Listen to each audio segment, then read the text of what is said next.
Hi, I'm doctor Balaraj Naidu, robotic orthopaedic surgeon. ఈరోజు Osgood Schlatter's disease అనే దాని గురించి తెలుసుకుంటాం. సో చాలామంది పిల్లలు, ఎస్పెషల్లీ 10 to 15 ఇయర్స్ ఉన్న పిల్లలు స్కూల్కి వెళ్ళిన తర్వాత, ఎస్పెషల్లీ స్పోర్ట్స్ యాక్టివిటీస్, క్రికెట్ కానీ ఫుట్బాల్ కానీ ఖోఖో ఆడిన తర్వాత నీ జాయింట్లో చాలా సివియర్ పెయిన్ చెప్తారు. ఆ నీ జాయింట్ పెయిన్ సివియర్ ఎట్లా ఉంటుందంటే మెట్లు ఎక్కలేకపోవడం, కింద కూర్చోలేకపోవడం, ఇండియన్ టాయిలెట్స్ వాడలేకపోవడం.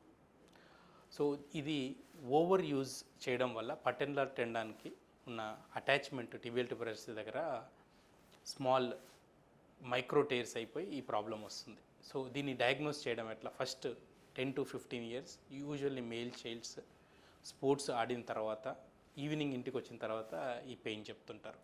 సో క్లినికల్ ఎగ్జామినేషన్ చూస్తే మేము ఎక్కడైతే నీ పెయిన్ ఉందో అక్కడ నొక్కి చూస్తే టెండర్నెస్ ఉంటుంది.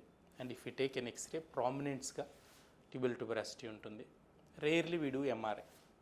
సో దీనికి ఐడియల్ ట్రీట్మెంట్ ఏంటంటే నీ బ్రేస్ ఇచ్చి ఐస్ ప్యాక్ అప్లికేషన్ చేసి నీ జాయింట్ స్ట్రైట్గా పెట్టి ఒక 10 days to 15 days కంప్లీట్గా రెస్ట్ ఇచ్చినట్టయితే ఇది సెల్ఫ్ లిమిటింగ్ అంటాం. చాలామంది పేషెంట్స్ ఇవి తెలియక దాని గురించి అనవసరంగా మసాజులు చేపించి తక్కువ ఉన్న ప్రాబ్లమ్ని చాలా ఎక్కువ చేస్తుంటారు. సో ఈ ఆస్కుడ్ షార్ట్లర్ డిసీజ్ అనేది చాలా self limiting, growth plate plus over use, excess strain అవ్వడం వల్ల జరుగుతుంది. Never ever neglect these kind of problems in your children.